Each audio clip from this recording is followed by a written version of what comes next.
আজি অসম দিৱস বা চুকাফা দিৱস। আজি অসম দিৱসত আমি উপস্থিত আছোঁ দেৰগাঁও আৰু যোৰহাটৰ মাজভাগত মৌবন্ধাত থকা চুকাফা কলাক্ষেত্ৰত আমি আজি উপস্থিত হৈছোঁহি।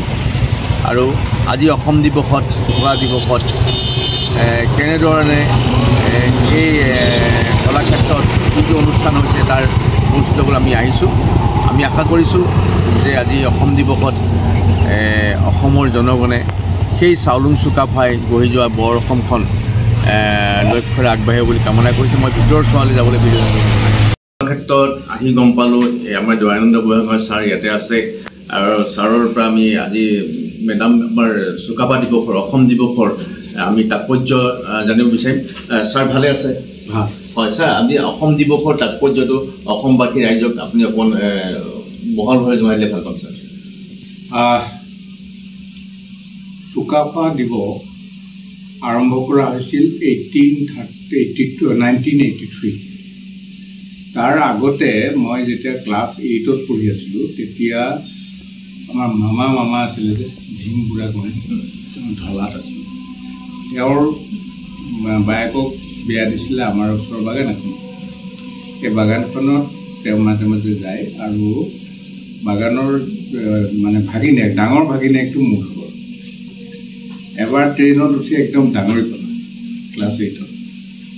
এই আজিৰ তাৰিখটো 2 তাৰিখ তেওঁ 39খন লগাইছে, চাকি জ্বলাইছে আৰু প্ৰাৰ্থনা কৰিছে। টাই ভাষাত প্ৰাৰ্থনা কৰিছে, আমি বুজা নাই। মই কৈছোঁ যে মামা এইটো কি? এই তহঁতি নাজানো নেকি আজি আমাৰ প্ৰথম বজাৰ চুকাফা আহিছিলে? আজি আহিছিল, আজি 2 ডিচেম্বৰটো আজি আহিছিল। সেইটোৱে মানে জনা আৰু তেতিয়া। তো ইয়াত আহি পিছত লাইফত সিটো কৰি মই মৰাণ পালোঁ। মৰাণত 83ত মই মানে ছ'চিয়েলি বয়কটেড মানে আশ্ৰয় খেদি থৈছোঁ, কলেজ কৰি আহিব পৰা নাই। আল্টিমেটলি সেই সময়তে মই চলিবৰ কাৰণে মই পাব্লিক বাছ এখন কিনিছোঁ। বাছখন মই নিজে চলাওঁ কেতিয়াবা আৰু নাহৰকটীয়া দুলীয়াজান হৈ তিনিচুকীয়ালৈ। তো দুলীয়াজানৰ মাজেদি যাব লাগে। এই এটা দিনত দুলীয়াজানৰ মাজেদি যাওঁতে মই নিজে চলাইছোঁ, মোক প্ৰায় আধা ঘণ্টা লাগিছে মানে দুলীয়াজান পাৰ। মই কইনচাইডিং ইনচিডেণ্টটো কৈছোঁ। মই সুধিলোঁ কি হৈছে? কৈছে বোলে শংকৰ সংঘ মিটিং। ইমান মানুহ শংকৰ সংঘ মিটিং। মই গাড়ী চলাই যাওঁতে ভাবি আছোঁ যে আমাৰ কিবা এটা উলিয়াব, শংকৰদেৱ বাৰু যি হ'ল আমাৰো এটা উলিয়াব যে শংকৰদেৱে ধৰ্ম প্ৰচাৰহে কৰিছে, ছভৰেণ্টিটো স্বাধীনতাটো আমি ৰাখি দিছোঁ। গতিকে মই ভাবিছিলোঁ যে চুকাফা এইবুলি আমি প্ৰথমে 6টা গোট খাওঁ মৰাণতে। 6টা গোট খাই পাতিব লাগে আৰু চুকাফা পাতিবলৈ গ'লোঁ আমি চৰাইদেউ। চন্দ্ৰ আন্ধ্ৰা আছিলে, মন্ত্ৰী হৈছিল যে পিছত। 83তে আকৌ আমি মানে ট্ৰাইবেল কৰিব লাগে বুলি ইন্দিৰা গান্ধীক লগ কৰি মেমৰ নাম এখন দিছিল 83 চনতে। তো চন্দ্ৰ আন্ধ্ৰাই ধৰিলে তহঁতি কোন অসমক ট্ৰাইবেল ক'বলৈ, নাই তহঁতি কোন মাৰিবলৈ লৈছে আমাক। মই কৈছোঁ যে কয়তো ৰ'ব আকৌ এইটো কেলৈ আমি কৰিব লাগে বুলি ক'লোঁ, আমি কৰিব নালাগে বুলি ক'লোঁ। সেইটোৱে ডেমক্ৰেচি। নাই সিহঁত ডেমক্ৰেচি শিকাবলৈ আহিছে বুলি আমাক খেদিলে। আমি ভাবিলোঁ যে চৰাইদেউত নহ'ব চুকাফা। তো আমাৰ লগৰ এটা আছিলে চেৰাকাপাৰ, নবীন বৰগোহাঁই, সি ঢুকাল এতিয়া নাই। নবীনে ক'লে আমাৰ তাতে পাতিম। তো চেৰাকাপাৰতে পাতিম বুলি আহি আৰু মানুহ কেইজনমান লগ লাগি ইটো সিটো। তেতিয়া আকৌ কি হয় 83ত 10 টকা মানে বহুত ডাঙৰ। 10 টকা ডনেশ্যন দিয়াটো বহুত ডাঙৰ। আৰু মানুহ কেইঘৰমান তোমালোকে সিহঁতে কোনোবাই 5 টকা কোনোবাই 2 টকা এনেকৈ আমাক দিলে, দি চেৰাকাপাৰতে পাতিম। কিন্তু আমাৰ লগৰ কেইবাটাও যিকেইটা ল'ৰা আছিলে এটা ইণ্টেলেকচুৱেল কেইটামান ল'ৰা আছিলে। তো সিহঁতি ক'লে যে নহয় ছবেনাৰখন উলিয়াই। তো ছবেনাৰখন উলিয়াব লাগিব বুলি ছবেনাৰত আকৌ পইচা চিলেক্ট কৰে। তো আল্টিমেটলি ছবেনাৰ ওলাল। তো চেৰাকাপাৰৰ হাইস্কুলৰ ফিল্ডত আমি পেণ্ডেল এখন, কিন্তু আগদিনা মানে 2 তাৰিখে ৰাতিপুৱাই দেখিছোঁ পেণ্ডেলখন পৰি আছে, কাটি পেলাই দিলে।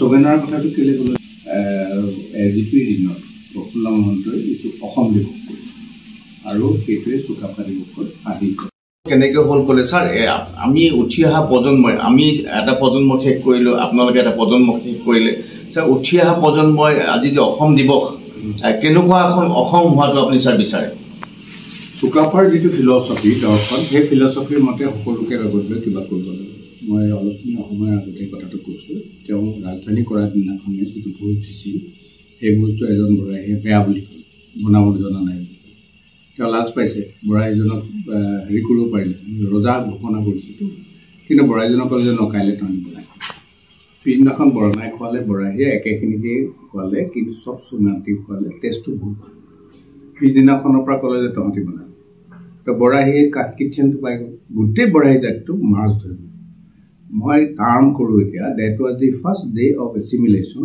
অফ আছামিজ নেশ্যনেল 1523 চনত চুতীয়াৰ লগত যুদ্ধ হৈছে সোমাইছে কিমান 1228 তেওঁৰ ৰজাবোৰে সেইটো তেওঁৰ ৰাজ্য সেইটো পিছৰ ৰজাবোৰে মানি চলিছে 1535ত কছাৰীৰ লগত যুদ্ধ হৈছে মানে 300 বছৰ কিমান বছৰ তো এই কথাটো মই এইকাৰণে উল্লেখ কৰিছোঁ যে যুদ্ধ নহয় সম্প্ৰীতি এইটোৰ যোগেদি জাতিটো কৰিব আৰু নিজে নিজৰ ভাষাটো এৰি দিলে ছাৰ আগতে কৈছে আপুনি যে চুকাফাই সকলো জাতি একত্ৰিত কৰি এক গোটকৈ বৰ অসম বনাইছে বৰ্তমান প্ৰেক্ষাপটত ছাৰ দেখা যায় যে জাতিক লৈ যিটো ৰাজনীতি যে এই জাতিক লৈ হোৱা ৰাজনীতিয়ে অসমখন কিমান দূৰ ছাৰ আগুৱাই লৈ যাব বৰ্তমান যিসকলে অসমীয়া জাতিৰ কথা কৈছে তেওঁলোকে অসমীয়া জাতিৰ ইতিহাস নাজানে 1 নম্বৰ 2 নম্বৰ দেশপ্ৰেম যিটো থাকিব লাগে অসম প্ৰেম দেশপ্ৰেম মানে অসম প্ৰেম এতিয়া অকল ভাৰতৰ প্ৰেম হ'লে নহ'বতো ঠিক আছে প্ৰেজেণ্ট গভৰ্ণমেণ্ট ভাৰতৰ আগৰ গভৰ্ণমেণ্ট ভাৰতৰ আমি স্বীকাৰ কৰিছোঁ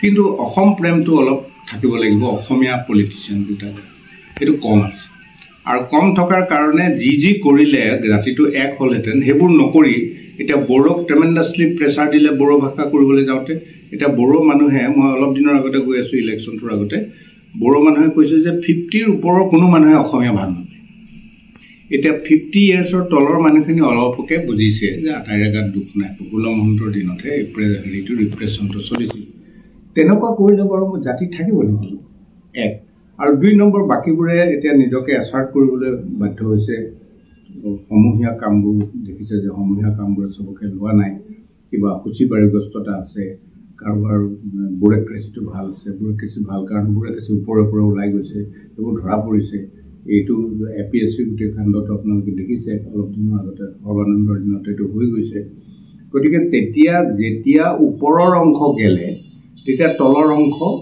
অট'মেটিকেলি সেইটো অৱস্থা হৈছে আৰু প্ৰেজেণ্ট ডে কণ্টেক্সত হিমন্ত বিশ্ব শৰ্মাই ট্ৰাই কৰিছে যে যিটো মূল ট্ৰাষ্ট আছিলে আমাক এটেক কৰিছিলে 17 বাৰ সেই ফ'ৰ্চটোৰ পৰা বচাব লাগে কিন্তু বচোৱাৰ ৰাস্তাটো কি তেওঁলোকৰ 15টা 20টা 23টালৈকে 25টালৈকে ল'ৰা ছোৱালী হ'ব আপোনাৰ মোৰ এটা বা দুটা হ'ব এই ভোটত পাৰিম নেকি আমি 20 বছৰ পাছত যদি নোৱাৰো প্ৰটেকশ্যন লাগিব নালাগে জাতিটো তো প্ৰটেকশ্যন লাগিবলৈ হ'লে অকল দুটাই ৰাস্তা আছে এটা হ'ল ট্ৰেভেলাইজেশ্যন আৰু ইটো হ'ল প্ৰটেকশ্যন এইটো 6 নম্বৰ দফা অসমীয়া জাতিৰ পলিটিকেল ইকনমি দিয়া হ'ব অসমীয়া জাতিক অসমীয়া সংবাদ আমি দিব পাৰোঁ হয় এই আছিল জয়ানন্দ বুঢ়াগোহাঁই ছাৰৰ মন্তব্য আজি অসম দিৱসত বৰগোহাঁই ছাৰ আৰু আমিও কওঁ যে বড়ো কাৰ্বি মিচিং দেউৰী লালুং ৰেংমা ডিমাচা কছাৰী হিন্দু মুছলিমৰ মহান একেটত অসমীয়া জাতি গঠন হৈছে আৰু এই অসম দিৱসত আমি অসমবাসী ৰাইজলৈ আহ্বান জনাওঁ যে এই যিটো বড়ো কাৰ্বি মিচিং দেউৰী লালুং ৰেংমা ডিমাচা কছাৰী হিন্দু মুছলিমৰ যিখন অসম